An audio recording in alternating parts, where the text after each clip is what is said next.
बिस्मिल्लाहिर्रहमानिर्रहीम। बहुत शुक्रिया। आकिब राजपुर साहब ने तो मुझे नहीं कहा था कि स्पीच करनी थी। एनीवेज़, आज का जो प्रोग्राम है that is regarding the futuristic of the save Indians river movement. तो मैं तो एक बात जानता हूँ, बीइंग अ लॉयर वेयरिंग काला कोट काली टाई, तो भवरलू पे जो सेलिब्रेटेड हिस्टोरिकल मूवमेंट स्टार्ट हुई थी वो काले कोट ने ही की थी। No doubt political thinkers, politicians और जो भी हमारे हर वॉक ऑफ लाइफ से लोगों ने अपने अपने आवाज़ उठाते रहे, मगर ये जान उस वक्त बढ़ी जब काले कोट ने हरावल दस्ते का किरदार अदा किया।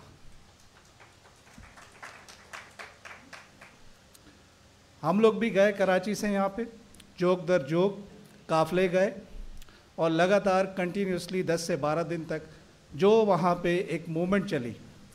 तो ईवान के इक़्तिदारों में जो बैठे हुए, मैं यहाँ पे मुझे इजाज़त दीजिएगा, मैं कहूँगा कि ईवान के इक़्तिदारों में बैठे हुए जो फ़िरौन थे वो हिले। उन्होंने रियलाइज़ किया कि पाकिस्तान जो 4 इकाइयों पे मबनी है वो एक इकाई का हिस्सा नहीं होगा। इस मुमलिकत खुदादात पे जो इनके रिसोर्सेज हैं, जो भी यहाँ पे मिनरल्स हैं, जो भी इनके एसेट्स हैं, उस पे सब लोगों का हक है। आप अकेला जो फ़र्द वाहिद है या एक इंस्टीट्यूशन है या अथॉरिटी है वो ये चाहती है कि हम यूज़र्व कर लें तो ये नामुमकिनात में से होगा।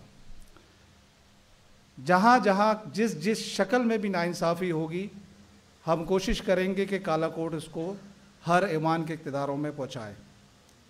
मैं यहाँ पे एक बात और भी बताता चलूँ, शायद इन 75 साल तारीख में ये नाइंसाफ़ियाँ मुख्तलिफ़ दौरों में होती चली आई हैं। जनाब, ये सोशल मीडिया का दौर है। जिस वक्त आप 75 ईयर से लेके 25 सालों में 30 सालों तक नाइंसाफ़ियाँ करते चले आए हैं, उस वक्त शायद लिटरेसी रेट ज़्यादा नहीं था। आज का पाकिस्तान जो है ना, लिटरेसी रेट ज़्यादा होने की बुनियाद पे हर चीज़ें परखता है। ये नौजवान नस्ल की आंखों में आप धूल नहीं झोंक सकते। इनको पता है कि अपने राइट्स कैसे लेने हैं। इनको ये भी मालूम है कि किस लॉलीपॉप की शक्ल में आप क्या करने जा रहे हैं, ख्वाह वो कॉरपोरेट फार्मिंग हो, पानी के ऊपर डाका जनी हो या 26th अमेंडमेंट हो। 26th अमेंडमेंट की शक्ल में आप लोगों ने शायद ये रियलाइज़ किया होगा कि 26th अमेंडमेंट आई तो उसके बाद से तमाम काम होते चले गए, ख्वाह वो पी का ऑर्डिनेंस हो, केनालों का मसला हो, कॉरपोरेट फार्मिंग हो।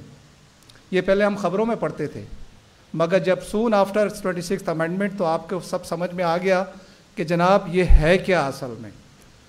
अभी तो देखिए आगे आगे होता क्या है। इस 26th अमेंडमेंट की आड़ में और कितने क्राइसिस यहाँ पे बर्पा किए जाएंगे। इस मुल्क के साथ कौन कौन सी तजर्बेगाह में कौन कौन से एक्सपेरिमेंट्स किए जाएंगे। हमें अपनी आंखें खुली रखनी है। हमने ये देखना है कि हमारे जितने भी एसेट्स हैं वो कई गलत हाथों में ना जाएं। हम तो एक इस चीज़ के फर्म बिलीवर हैं कि जहाँ जहाँ जो जिस जगह पे जिस इकाई में जो चीज़ है सबसे पहले उनका हक है। पहले आप उनको एतमाद में लें, उनके जितने भी ऑब्जेक्शंस हैं वो रिमूव करें, फिर जाके कोई कंसेंसस डेवलप करके आप किसी नुक्ते पे पहुँचे, तब जाके बात हो सकती है। अभी मैडम ने शायद बात की, मैं अभी उन्हीं की स्पीच के दौरान ही मैंने गूगल खोल के मैंने अफ़गानिस्तान डैम और इंडस रिवर पर सर्च करने की कोशिश की और वाकई ये बात हकीकत है। हमें तो जो ख़तरा है नॉट विद इन है, हमें तो ख़तरा एक्सटर्नल भी है। अब आप हमें बताइए कि Pakistan is going to be the landlock country virtually कैसे। अब हम अफ़गानिस्तान हम पढ़ा करते थे कि Afghanistan is the landlock country, जबकि अब पाकिस्तान के अंदर ये वर्चुअल सूरत हाल सिंध के साथ जो होती चली जा रही है पानी ना होने के बराबर है। इंडिया ने आपने ये अलग बहस है, हम उसमें फिर कभी बहस करेंगे कि 2 दरिया 3 दरिया आपने तश्तरी में रख के दे दिए। क्यों, क्या वजह थी? आज जब इन्होंने जो इंडस्ट्री को जो है ना सस्पेंड किया तो हम ये कहते हैं कि दोबारा से रीनेगोशिएट करें, दोबारा बैठे उनको बोलें कि क्यों दिया हमने। ये तो सिंपल एक एग्रीमेंट है ना।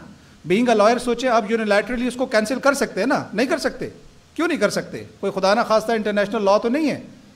वो 3 दरिया आपने जो उनको दिए हैं इंडिया को, वो भी आप वापस लें।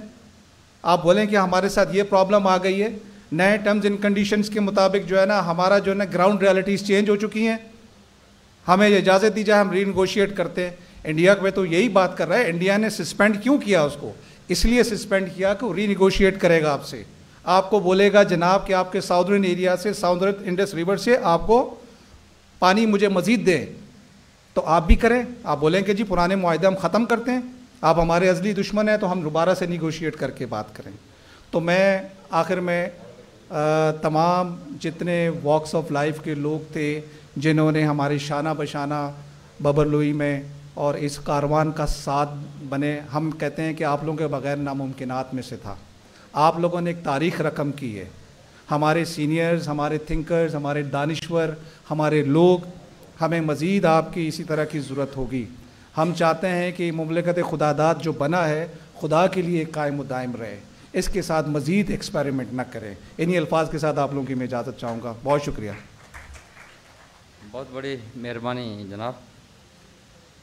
औरत मार्च की रिप्रेजेंटेटिव आज हमारे साथ हैं। मैं जोहा अली से गुजारिश करूँगा कि वो आए अपने ख्यालात का इजहार करें। औरत मार्च की रिप्रेजेंटेटिव जोहा अली।